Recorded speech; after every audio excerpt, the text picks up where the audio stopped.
สวัสดีค่ะเรามาต่อที่ดอกอินทนิล EP ที่5นะคะใน EP นี้จะเป็น EP สุดท้ายเราจะทำการต่อแขนยาวค่ะแขนที่เราต่อออกมาแล้วจะเป็นลักษณะแขนเหมือนทรงกระดิ่งหรือทรงระฆังก็ว่าไปนะคะจะออกลักษณะบานย้วยแบบนี้นะคะเราได้ต่อออกมาแล้วหนึ่งข้างเพื่อจะให้ดูว่าถักเสร็จแล้วมันเป็นลักษณะไหนนะคะเราจะทำการต่อดอกแรกเข้าไปที่ใต้รักแร้นะคะดอกนี้สำคัญมากๆค่ะถ้าต่อตรงนี้ไม่ได้ก็คือจะไม่ได้ทรงนี้นะคะใต้รักแร้จะเป็นลักษณะนี้ค่ะจะมี5 ดอก1 2 3 4 5นี่นะคะดอกแรกจะเป็นดอกที่5ต่อเข้าไปใต้รักแร้แล้วในจุดใต้รักแร้เราจะใช้จุดที่4นะคะเชื่อมทุกจุดหรือทุกดอกมันจะเป็นลักษณะนี้นะคะเนี่ยจุดที่4เราจะใช้เชื่อมทุกดอกเลยนะคะถ้าไม่ทำตรงนี้ช่องตรงนี้จะเป็นรูโหว่มากค่ะเพราะว่ามันมีทั้งหมด5 ดอกเห็นไหมคะชิ้นหน้าชิ้นหลังแขนซ้ายแขนขวาแล้วก็ดอกต่อแขนยาวจะเป็นดอกที่5หรือดอกแรกของเรานั่นเองค่ะเดี๋ยวเราจะมาดูกันว่าดอกนี้ถักยังไงนะคะเราจะถักจุดนี้ค่ะตรงนี้นะคะเห็นไหมคะด้านหน้า1 ดอกด้านหลัง1 ดอกเป็น2แขนด้านหน้าดอกที่3ดอกที่4ทีนี้เราจะใช้ดอกที่5ต่อเข้าไปจุดนี้นะคะก็คือดอกแรกของแขนยาวของเรานั่นเอง1 ดอกมี6 กีบเราถักออกมา3 กีบเต็มพอกีบที่4เราถัก4 หลักพร้อมตุ่มจะเอาหลักที่5นะคะไปเชื่อมก็ถักออกมาพอ2 คอพร้อมโซ่1เราจะเชื่อมเข้าไปจุดนี้นะคะแต่เป็นของชิ้นหลังค่ะ1 กีบ2 กีบแล้วก็กีบที่3จะวนมาตรงแขนด้านหน้านะคะเราจะเริ่มไปที่ชิ้นหลังหมุนงานค่ะนับ1 2 3 4ปักเข็มเข้าไปในหลักที่5แล้วก็ทำการเชื่อม x เข้าไปโซ่1แล้วก็มา x ลงในพอ2 คอแล้วก็หลักที่6โซ่1ก็เอาไปเชื่อมจุดถัดไปเลยโซ่1 x ลงหลักเดิมแล้วก็หลักที่7ถักออกมาพร้อมตุ่ม x ลงที่เดิมจบกลีบนี้ได้โซ่1แล้วก็ x ลงบนหลักที่5จบกลีบนี้ค่ะกลีบถัดไปเราจะเอาไปเชื่อมของกลีบถัดไปนะคะในจุดที่2ที่3โซ่1ก่อนแล้วก็พอ2 คอออกมา1 หลักพร้อมตุ่ม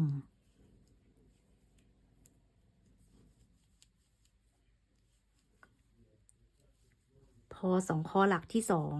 2เราจะเอาไปเชื่อมก็โซ่1แล้วก็เว้น1 ตุ่มปักลงหลักที่2โซ่1จุดนี้สำคัญนะคะแล้วก็หลักที่3โซ่1เอาไปเชื่อมหลักถัดไปโซ่1 x ลงที่เดิมต่อไปหลักที่4ให้เราถักพอ2 คอออกมาปกติหลักที่4ของเรานะคะจะถักพร้อมตุ่มแล้วก็ปล่อยทิ้งไว้แบบนี้แต่โดยเฉพาะไอ้จุดใต้รักแร้เราจะทำการเชื่อมจุดที่4ของทุกกลีบที่เราเว้นไว้นะคะเข้าด้วยกัน1 2 3 4 จุดนะคะรวมกระดอกที่เรากำลังถักนี่เป็นจุดที่5เราจะรวบตรงจุดที่4เข้าด้วยกันให้ดูดีๆค่ะเราจะรวบจุดที่4 1จุดที่4 2จุดที่4 3แล้วก็จุดที่4ตรงนี้นะคะนี่ของดอกชิ้นหน้าให้ดูงานที่เราถักเสร็จนะคะนี่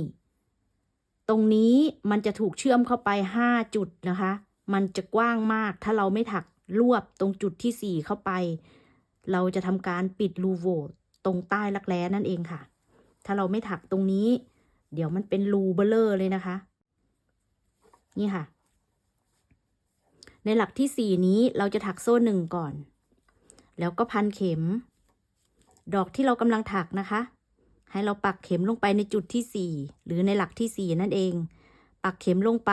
ดึงขึ้นมาปลดสองค้างไว้ แล้วก็พันเข็มปักลงไปในหลักที่สี่ของกลีบถัดไป ดึงปลดสองค้างไว้ พันเข็ม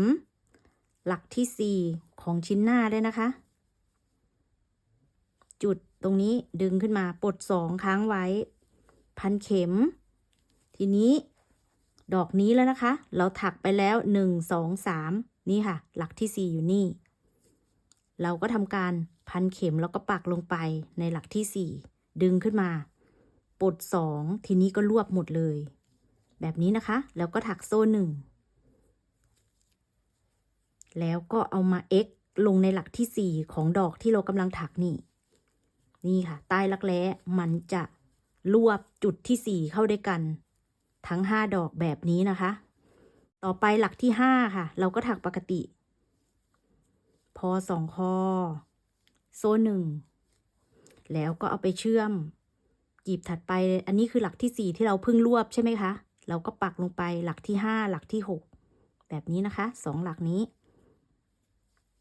ค่อยๆดูค่ะจุดนี้สำคัญมากๆเลยแล้วก็เชื่อมหลักที่6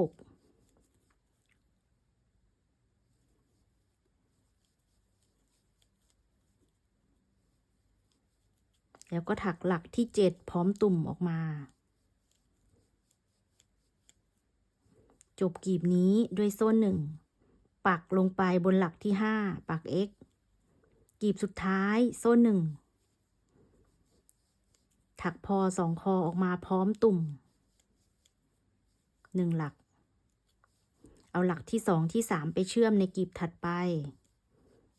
หลักที่2เอาไปเชื่อมนะคะเว้น1ตุ่มนี่ค่ะก็เชื่อมปกติเลยกลีบนี้นี่นะคะ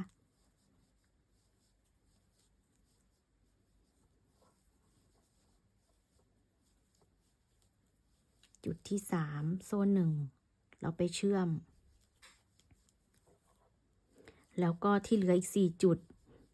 ก็ถักออกมาพร้อมตุ่ม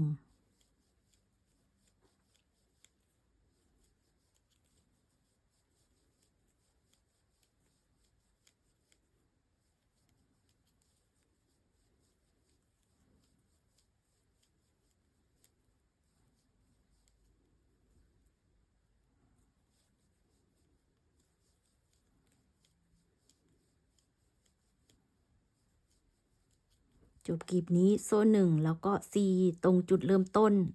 ล็อก1ครั้งตัดเก็บหางไหมเดี๋ยวเรามาดูงานค่ะนี่นะคะดอกที่เราเพิ่งถักเสร็จออกมาเมื่อกี้คือดอกที่5เห็นไหมคะมันจะถูกเชื่อมชิ้นหน้า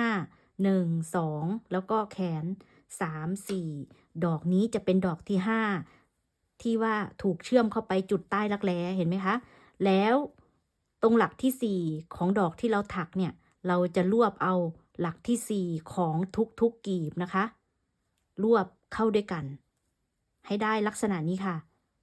แล้วตรงจุดรวบตรงนี้มันจะปิดตรงรอยโหว่หรือช่องโหว่ใต้รักแร้นั่นเองค่ะวางงานก็วางลักษณะนี้นะนี่ปลายดอกมันจะเป็นลักษณะเฉียงแบบนี้ดอกต่อไปนะคะมันจะลงตรงนี้เราจะถักออกมา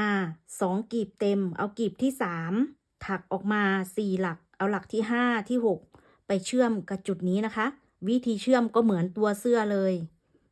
นี่ค่ะเอากลีบที่3ไปเชื่อมกลีบที่4กลีบที่5แล้วก็กลีบที่6นะคะเชื่อมมันจะลงตรงสับหว่างพอดีเหมือนที่ผ่านมาเลยค่ะ1ดอก2ดอก3ดอกนี่ถักเหมือนกันก็คือถักออกมา2กลีบเต็มนะคะนี่ค่ะ1 2 3ถักให้เต็มทั้ง3ดอกเดี๋ยวเราจะมาเจอกันตรงดอกที่4ดอกช่วงหัวไหล่ตรงพับครึ่งของด้านตรงหัวไหล่นี่นะคะเราได้ถักลงตรงนี้ครบทั้ง3ดอกแล้วนะคะต่อไปดอกที่4จะเป็นดอกตรงพับครึ่งตรงหัวไหล่ให้เรากางงานแบบนี้ค่ะเราจะได้เห็นชัดๆนี่นะคะ โดยเฉพาะตรงแถวตรงจุดหัวไหล่ตรงนี้เราจะเชื่อมเข้าไป3กีบ1 2 3ฉะนั้นเราถักออกมา3กีบเต็มเอากีบที่4ตรงหลักที่5ที่6ไปเชื่อมงานนะคะแล้วก็กีบที่5ก็เชื่อมจุดนี้กับจุดนี้ค่ะก็จะลงสับหว่างกีบสุดท้ายกีบที่6ก็จะเชื่อมตรงนี้เสร็จแล้วหมุนงานมาดอกตรงหัวไหล่ถักเสร็จก็จะอยู่ลักษณะนี้นะคะลักษณะพับครึ่งตรงนี้ทีนี้ดอกถัดไป1 2ก็จะถักออกมา2กีบเต็มเอากีบที่3ที่4ที่5ที่6ไปเชื่อม2ดอกนี้จะถักออกมา2กีบเต็มนะคะส่วนดอกสุดท้ายเราจะถักออกมา1กีบเต็มเดี๋ยวเรามาเจอกันตรงดอกสุดท้ายเราจะเชื่อมเข้าไปกับดอกใต้รักแร้ด้วยนะคะเราได้ถักวนรอบแขนจนมาถึงดอกสุดท้ายเราจะเชื่อมดอกแรกเข้าไปด้วยค่ะในดอกสุดท้ายเราถักออกมา1กีบเต็มพอกีบที่2เราถัก4หลักพร้อมตุ่มถึงหลักที่5นะคะเราก็เอาไปเชื่อมกับจุดที่5ของดอกที่แล้วนั่นเองค่ะแล้วก็เชื่อมตามดอกใต้ล่างนี้ได้เลยนะคะจนครบทั้ง6กีบเราจะไม่ถักเชื่อมให้ดูนะคะเราจะเน้นการวางผังงานให้ถักดอกนี้ให้เสร็จเดี๋ยวเรามาดูงานค่ะเราก็ได้ต่อความยาวแขนของเราเสร็จเป็นที่เรียบร้อยแล้วนะคะเราจะเรียกแถวนี้ว่าแถวที่1จะมี1 2 3 4 5 6 7จะมี8ดอกวนรอบวงแขนนะคะนี่คือแถวที่1ของเราต่อไปแถวที่2เราจะต่อลงไปตรงนี้นะคะแล้วก็ค่อยๆขึ้นมาเหมือนแถวนี้เลยค่ะเราจะเริ่มต่อจากช่วงใต้รักแร้นะคะเราถักออกมา3กีบเต็มนะคะสำหรับดอกแรกของแถวที่2เราจะเอากีบที่4ในหลักที่5เอาไปเชื่อมกับจุดนี้ค่ะเห็นไหมคะกีบนี้ในหลักที่5ที่6ก็คือจุดตรงจุดเหมือนเดิมวิธีเชื่อมเหมือนกันนะเราจะไม่สาธิตเชื่อมให้ดูทุกกีบแล้วเราจะวางผังงานนะคะต่อไปนี้เอากีบที่4จุดที่5ที่6ไปเชื่อมแล้วก็กีบที่5กีบที่6ไปเชื่อมอีก3มุมให้เสร็จนะคะส่วนดอกถัดไปจนถึงหัวไหล่ตรงนี้นะคะเราจะถัก4กีบก็คือถักออกมา2กีบเต็มเอากีบที่3ที่4ที่5ที่6ไปเชื่อมอีก4กีบที่เหลือ1ดอก2ดอก3ดอกนี้ทำเหมือนกันถักไปให้เสร็จทั้ง3ดอกเดี๋ยวเรามาเจอกันตรงจุดนี้ค่ะเราได้ถักยาวขึ้นมาจนถึงตรงช่วงพับครึ่งตรงหัวไหล่นะคะเหมือนเดิมกลางงานออกแบบนี้ในดอกตรงหัวไหล่ตรงนี้เราจะถัก1 2 3กีบหรือ3มุมนะคะเราถักออกมา3กีบเต็มเอากีบที่4จุดที่5ที่6ไปเชื่อมกระดอกที่แล้วก็มุมหรือกีบที่5กีบที่6เชื่อมให้ครบทั้ง3กีบนี้นะคะทีนี้ก็พลิกงานมาวนวงแขนเลยค่ะตรงหัวไหล่ถักเสร็จก็จะออกมาเป็นลักษณะนี้นะคะทีนี้ดอกที่เหลือเราก็ก๊อปปี้ฝั่งนู้นได้เลย1 2 3ถักออกมา2กีบเต็มแล้วเอากีบที่3ที่4ที่5ที่6ไปเชื่อมอีก4จุดนะคะถักให้ครบทั้ง3ดอกเดี๋ยวเราจะมาเจอกันตรงดอกสุดท้ายเหมือนเดิมค่ะเราได้ถักบนรอบแขนจนมาถึงดอกสุดท้ายในดอกสุดท้ายเราก็จะก๊อปปี้ดอกนี้เลยนะคะคือเชื่อมเข้าไป1 2 3 4 5จุดหรือ5กีบค่ะเราถักออกมา1กีบเต็มเอากีบที่2ตรงจุดที่5ที่6ไปเชื่อมกระดอกที่แล้วนะคะแล้วก็กีบที่3ที่4ที่5ที่6วนไปรอบดอกเดี๋ยวเรามาดูกันตอนเสร็จค่ะนี่นะคะดอกที่เราถักเสร็จไปเมื่อกี้ก็จะเป็นลักษณะนี้ใต้ท้องแขนเห็นไหมคะมันก็จะเชื่อมกันเป็นวงกลมลักษณะมันนะคะก็จะเหมือนกับข้างลำตัวนะคะสำหรับตรงใต้รักแร้ตรงนี้ก็จะเหมือนข้างลำตัวเลยคือเหมือนดอกพับครึ่งแล้วก็มาดอกเต็มแล้วก็มาเหมือนดอกพับครึ่งตัวอย่างในการถักแถวที่3นะคะเราจะถักประมาณนี้เห็นไหมคะวางงานลงมันจะเป็นเหลี่ยมของมันอยู่ลงสับวางค่ะถักออกมา3กีบเต็มแล้วเอาอีก3กีบไปติดวางงานลงแบบนี้นะคะในดอกถัดมาก็จะติด1 2 3 4คือถักออกมา2กีบเต็มเอากีบที่3จุดที่5ที่6ไปเชื่อมกระดอกที่แล้วนี่ค่ะงานมันก็จะลงสับวางเหมือนที่ผ่านมาเลยนะคะ ส่วนตรงพับครึ่งตรงช่วงหัวไหล่ก็ถัก3 มุมเหมือนเดิมนะคะถักวนรอบวงแขน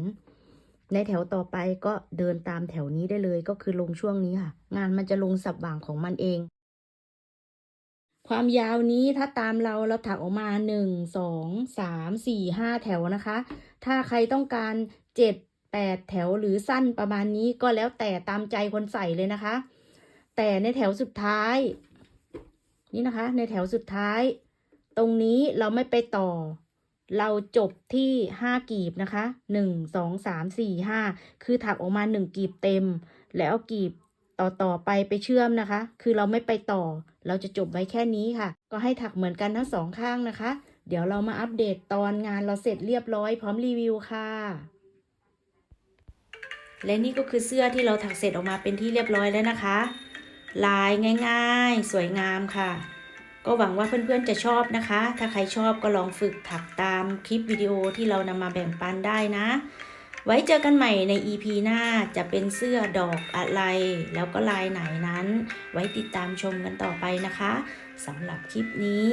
สวัสดีค่ะ